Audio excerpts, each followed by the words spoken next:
जब रूस ने 2022 में यूक्रेन पर अटैक किया तो वेस्टर्न मीडिया का ख्याल था कि वो जो रशिया पर इकोनॉमिक सैंक्शंस लगा रहे हैं वो उसे बहुत जल्द घुटने टेकने पर मजबूर कर देंगी। CNN, BBC और दूसरे न्यूज चैनल्स की ये हेडलाइंस थी कि रूस की इकोनॉमी चंद दिनों में बर्बाद हो जाएगी और पुतिन के पास पीछे हटने के अलावा और कोई रास्ता ही नहीं बचेगा। लेकिन आज 3 साल गुजरने के बावजूद रशिया न सिर्फ अपनी जगह डटा हुआ है बल्कि उसकी इकोनॉमी पहले से भी ज्यादा मजबूत है। 2023 में रशिया की इकोनॉमिक ग्रोथ 3.6% थी और 2024 में ये ग्रोथ 4.1% तक पहुंच गई। अनएम्प्लॉयमेंट रशिया की हिस्ट्री की सबसे कम सतह पर आ गई है और इतनी सैंक्शंस के बावजूद रशिया ने 2024 में अपना ऑयल और गैस बेचकर 220 अरब डॉलर से भी ज्यादा कमाया है। सबसे हैरानी की बात यह है कि यूक्रेन और पूरे वेस्ट के खिलाफ 3 साल तक अकेले लड़ने के बावजूद रशिया को कोई फर्क नहीं पड़ा, बल्कि उसने तो यूक्रेन की ईस्टर्न और सदर्न साइड पर भी कब्जा कर लिया है। बड़े बड़े दावे करने वाले नेटो लीडर्स आज सर जोड़कर बैठे हैं कि उनकी कंबाइंड इकोनॉमिक और मिलिट्री पावर के बावजूद वो रशिया को क्यों नहीं रोक पाए और कैसे रशिया ने अकेले पूरी वेस्टर्न वर्ल्ड को शिकस्त दे दी है। लेकिन आखिर ये सब हुआ कैसे? इतनी पाबंदियों के बावजूद भी रशिया की इकोनॉमी को कोई फर्क क्यों नहीं पड़ा? आज की वीडियो में हम रशिया की उन स्ट्रेटजीज को डिस्कस करने वाले हैं जिन्होंने दुनिया के पावरफुल तरीन मुल्कों को भी चकरा कर रख दिया है और यही स्ट्रेटजीज शायद रशिया को दोबारा वर्ल्ड सुपर पावर भी बनाने वाली हैं। यहाँ मैं एक बार फिर आप लोगों को रिमाइंड करवाना चाहता हूँ कि चैनल को सब्सक्राइब कर लें। इससे ना सिर्फ हमारी वीडियोस की रीच ज्यादा होती है बल्कि हमें मजीद ऐसी वीडियोस बनाने की मोटिवेशन भी मिलती है।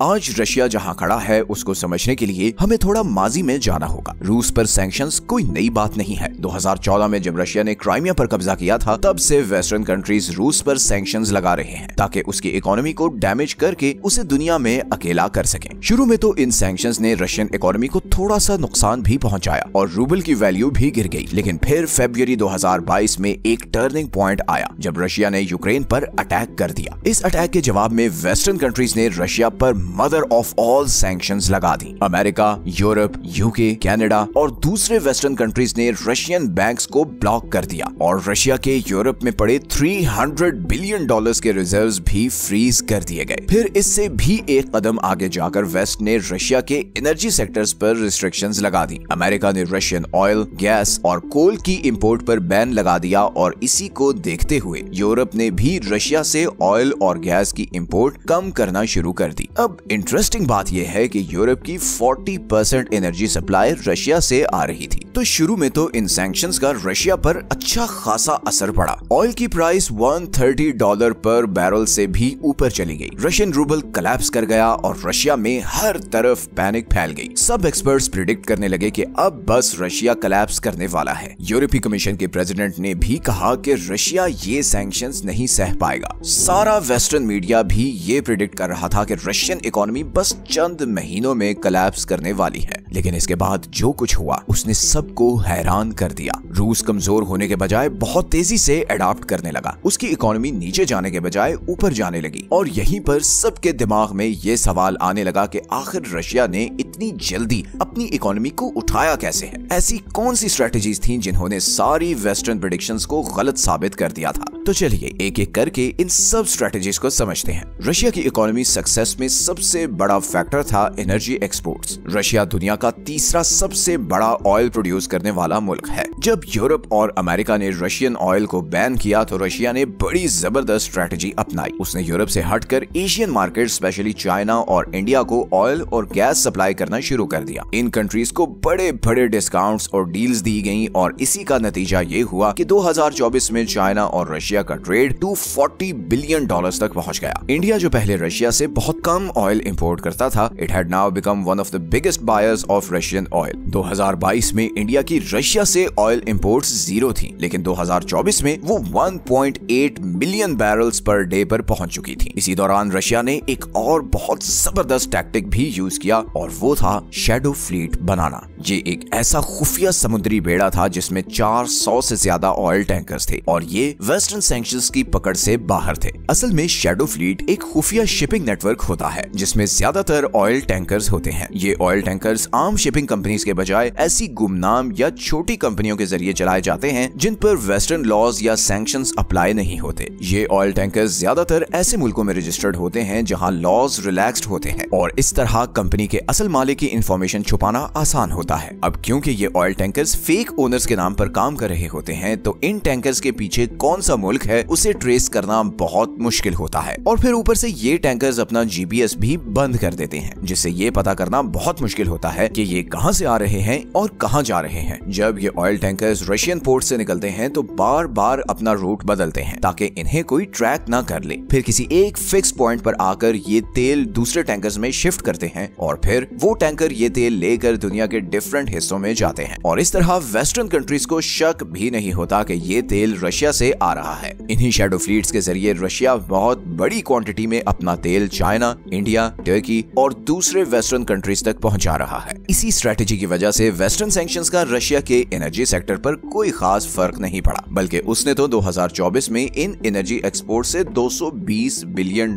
भी कमाए। इसी तरह यूक्रेन वॉर में रशिया ने अपनी पूरी इकोनॉमी को जंगी हालात के मुताबिक ढाल लिया। इस कॉन्सेप्ट को वॉर इकोनॉमी कहा जाता है। वॉर इकोनॉमी उस वक्त बनती है जब कोई मुल्क जंग के दौरान अपनी मिलिट्री प्रोडक्शन और इंफ्रास्ट्रक्चर प्रोजेक्ट्स को बहुत तेजी से बढ़ा देता है ताकि जंग की जरूरियात को पूरा किया जा सके। यूक्रेन पर अटैक करने के बाद रशिया ने अपना डिफेंस बजट बहुत ज्यादा बढ़ा दिया। इस बजट से हथियार बनाने वाली फैक्ट्रीज, मिलिट्री गाड़ियां, टैंक और गोला बारूद तैयार किए गए। 2024 तक रशिया का डिफेंस बजट $132 बिलियन तक पहुंच चुका था, which is 6% of Russia's GDP। इतना बड़ा डिफेंस बजट रशिया के लिए एक तरह का इकोनॉमिक बूस्ट बन गया। हथियार बनाने वाली फैक्ट्रियां बनने लगी, लोगों को रोजगार मिलने लगा, स्टील, इलेक्ट्रॉनिक्स, ट्रांसपोर्ट और टेक्नोलॉजी से जुड़ी इंडस्ट्रीज में भी बूस्ट आने लगा बिकॉज हथियार बनाने के लिए इन सब चीजों की जरूरत होती है। इसका सबसे बड़ा फायदा ये होने लगा कि जो चीजें रशिया पहले बाहर से इंपोर्ट करता था वो अब उसकी फैक्ट्रीज खुद बना रही थी। सैंक्शंस की वजह से उसे जिन हथियारों से हाथ धोना पड़ा था वो अब उसकी लोकल फैक्ट्रीज बना रही थी। इसका सबसे ज्यादा असर बेरोजगारी पर पड़ा। नई फैक्ट्रियां बनने की वजह से हजारों लोगों को नौकरियां मिली और 2024 में अनएम्प्लॉयमेंट रेट रशिया की हिस्ट्री के रिकॉर्ड लो लेवल पर आ चुका था। वॉर इकोनॉमी की वजह से रूस में लाखों लोगों को रोजगार मिला। पूरे मुल्क में फैक्ट्रीज, फार्म्स और बिजनेसेस फैलने लगे ताकि बढ़ती हुई डिमांड को पूरा किया जा सके। इसी दौरान रशियन गवर्नमेंट ने कई बड़े इंफ्रास्ट्रक्चर प्रोजेक्ट्स भी शुरू कर दिए, जैसा कि नई रोड्स बनाई गई, नई रेलवे लाइंस बिछाई गई, नए एयरपोर्ट्स और नए फौजी अड्डे भी बनाए गए। इन प्रोजेक्ट्स की वजह से लोकल इंडस्ट्रीज को बहुत ज्यादा बूस्ट मिला और उधर भी बहुत एम्प्लॉयमेंट अपॉर्चुनिटीज क्रिएट हुई। लेकिन यहाँ पर सिर्फ एक ग्रे एरिया था जिसे हम वीडियो में आगे चलकर डिस्कस करेंगे। जैसे कि कई इकोनॉमिस्ट्स का कहना है कि अगर आप बहुत ज्यादा मिलिट्री बजट और लोकल प्रोडक्शन पर रिलाय करो तो बहुत सी प्रॉब्लम्स हो सकती हैं, जैसे कि इन्फ्लेशन हो जाएगी और इनोवेशन बंद हो जाएगी। लेकिन अभी तक तो वेस्टर्न सैंक्शंस के बावजूद रूस की ये स्ट्रेटजी हैरानकुन तौर पर कामयाब रही है। इसी तरह जब वेस्टर्न कंट्रीज ने 2022 में रशिया पर फाइनेंशियल सैंक्शंस लगाई तो उनका सबसे बड़ा ऑब्जेक्टिव ये था कि रूस को अमेरिकन डॉलर इस्तेमाल करने से रोक दे। अब क्योंकि इंटरनेशनल ट्रेड में सबसे ज्यादा डॉलर ही यूज होता है तो इससे रशिया को बहुत ज्यादा नुकसान हो सकता था। लेकिन रशिया ने इन सैंक्शंस का जवाब एक बहुत ही स्मार्ट स्ट्रेटजी से दिया जिसे डी डॉलराइजेशन कहते हैं। डॉलर में ट्रेड करने के बजाय रूस ने दूसरी करेंसीज जैसे कि Chinese yuan, Indian rupees, Turkish lira और यहाँ तक कि सोने जैसी कीमती धातुओं को यूज करना शुरू कर दिया। डॉलर से छुटकारा पाने की स्ट्रेटजी का सबसे इम्पोर्टेंट फैक्टर था चीन के साथ युआन में ट्रेड करना। 2024 तक रूस और चीन के बीच तकरीबन आधा ट्रेड अमेरिकन डॉलर्स के बगैर हो रहा था। अगर हम नंबर्स की बात करें तो 2024 में ये ट्रेड $240 बिलियन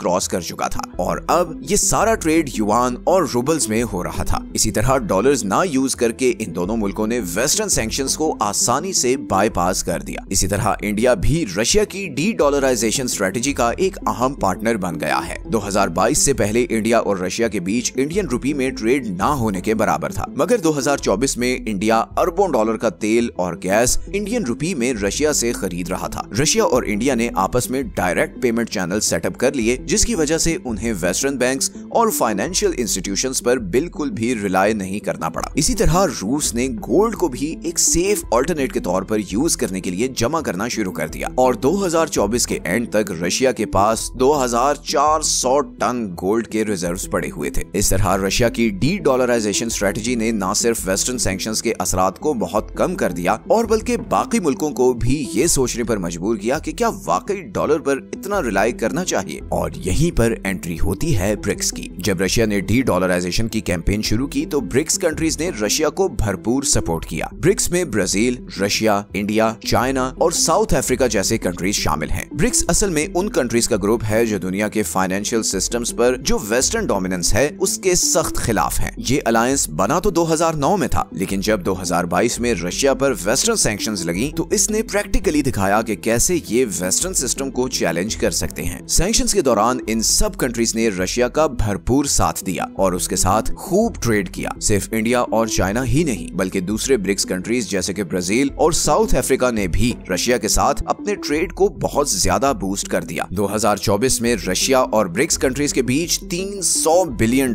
का ट्रेड हुआ। ये इतना ज्यादा ट्रेड था कि इसने उस सारे ट्रेड को पीछे छोड़ दिया जो सैंक्शन से पहले रशिया वेस्टर्न मार्केट्स के साथ किया करता था। ब्रिक्स ने सिर्फ लोकल करेंसीज को ही यूज नहीं किया बल्कि अपने बैंकिंग सिस्टम्स और पेमेंट चैनल्स भी बनाए। ब्रिक्स के इन्हीं इंस्टीट्यूशंस में से एक है न्यू डेवलपमेंट बैंक या NDB। इसी बैंक से रशिया ने अरबों डॉलर के लोन्स लिए और उन्हें अपना इंफ्रास्ट्रक्चर इंप्रूव करने और दूसरे इंडस्ट्रियल प्रोजेक्ट्स पर यूज किया। इसी तरह ब्रिक्स कंट्रीज अब ये भी गौर कर रहे हैं कि वो आपस के ट्रेड के लिए अमेरिकी डॉलर की तरह एक कॉमन करेंसी इंट्रोड्यूस करें। अभी जैसे पूरी दुनिया अमेरिकी डॉलर में ट्रेड करती है, फिर वो इसी ब्रिक्स करेंसी को यूज करते हुए आपस में ट्रेड कर सकेंगी। अगर ये प्लान कामयाब हो गया तो दुनिया का फाइनेंशियल सिस्टम हमेशा के लिए बदल जाएगा और फिर वेस्टर्न सैंक्शंस की कोई वैल्यू नहीं रहेगी। तो जहां ब्रिक्स कंट्रीज के साथ ट्रेड और एशियन कंट्रीज को ऑयल एक्सपोर्ट ने रशियन इकोनॉमी को बहुत सहारा दिया, वहीं रशिया के अंदर भी एक और बहुत इंपॉर्टेंट चीज भी हो रही थी और वो थी हाई डोमेस्टिक स्पेंडिंग और लो नेशनल डेट। देखिए, किसी भी मुल्क की इकोनॉमी के लिए ये बहुत जरूरी है कि उसके लोग पैसा खर्चते रहें ताकि दुकानें चलती रहें, फैक्ट्रियां चलती रहें और लोगों के लिए रोजगार पैदा होते रहें। जब लोग पैसा ज्यादा खर्चेंगे तो बिजनेसेस का प्रॉफिट ज्यादा आएगा और वो गवर्नमेंट को ज्यादा टैक्स देंगे और गवर्नमेंट फिर उन टैक्स के पैसों को लोगों के वेलफेयर पर खर्च करेगी और इस तरह इकोनॉमिक साइकिल चलता रहेगा। जब रशिया पर सैंक्शंस लगी तो बहुत से लोगों का ख्याल था कि आम रशियंस डर कर पैसा खर्च करना बंद कर देंगे,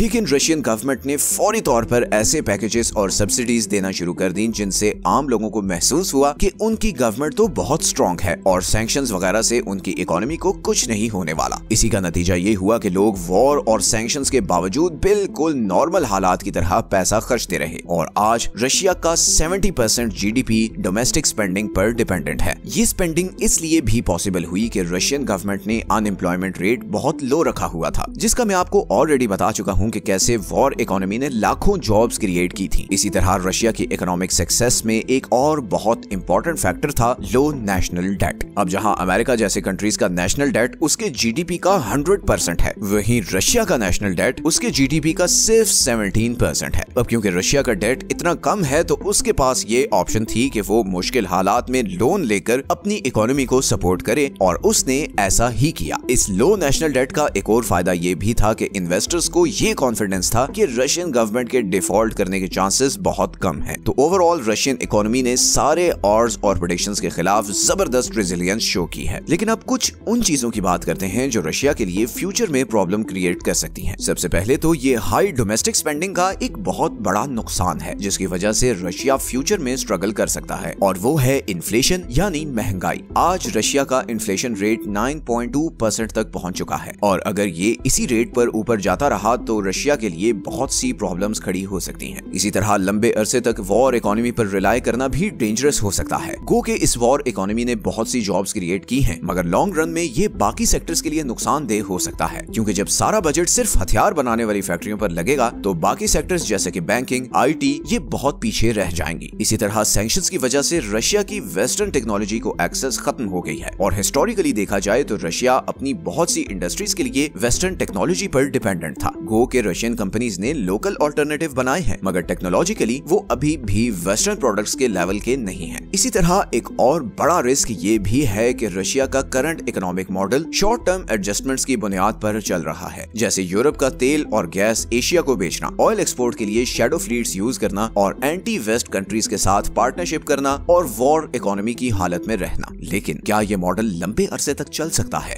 ये एक ऐसा सवाल है जिसका जवाब शायद अभी पुतिन के पास भी ना हो। अभी तक तो रशिया ने सबकी एक्सपेक्टेशंस और प्रेडिक्शंस को गलत साबित किया है, लेकिन ऐसे कब तक होगा ये तो आने वाला टाइम ही बताएगा। इसी तरह वेस्टर्न कंट्रीज के लिए भी एक बड़ा सवाल ये है कि क्या ये सैंक्शंस रशिया के खिलाफ कभी कामयाब होंगी। इतने साल रशिया के खिलाफ सैंक्शंस लगाने के बावजूद वेस्टर्न कंट्रीज को कोई कामयाबी नहीं मिली और उसने जिस तरह अडॉप्ट किया है उससे तो साफ जाहिर है कि वेस्ट को अपनी स्ट्रेटेजी को रिवाइज करने की जरूरत है। इन सैंक्शंस ने रशिया को न सिर्फ सेल्फ सफिशिएंट बनाया है बल्कि उसे उन मुल्कों के भी करीब कर दिया है जो वेस्ट के खिलाफ थे, जिसका एक एग्जांपल ब्रिक्स है। तो लग तो ऐसे रहा है जैसे वेस्ट ने रशिया पर सैंक्शंस लगाकर खुद अपने पैर पर कुल्हाड़ी मारी है। अगर वेस्ट इसी तरह बगैर सोचे समझे रशिया के खिलाफ रिटेलिएट करता रहा तो रशिया बाकी कंट्रीज के साथ मिलकर बहुत जल्द एक ऐसा मजबूत ब्लॉक बना लेगा जिसका तोड़ फिर वेस्ट के पास नहीं होगा, चाहे आप रशिया को सपोर्ट करें या ना करें। लेकिन जिस तरह रशिया दुनिया के पावरफुल तरीन कंट्रीज के आगे खड़ा हुआ है और उसने अपना स्टांस मनवाया है, उससे एक बात तो जाहिर है कि अब दुनिया का बैलेंस ऑफ पावर शिफ्ट हो रहा है। वेस्ट का राज खत्म होने को है और अब बारी है ईस्ट की। देखते हैं आने वाले चंद सालों में हमारी बात कितनी सच साबित होती है। वीडियो अच्छी लगी है तो इसे दूसरों के साथ शेयर करें और हमारे चैनल पर ऐसी और भी इंफॉर्मेटिव वीडियोस हैं तो उन्हें लाजमी देखें। मिलते हैं आपसे एक और इंटरेस्टिंग वीडियो में, तब तक अपना ख्याल रखें। अल्लाह हाफिज।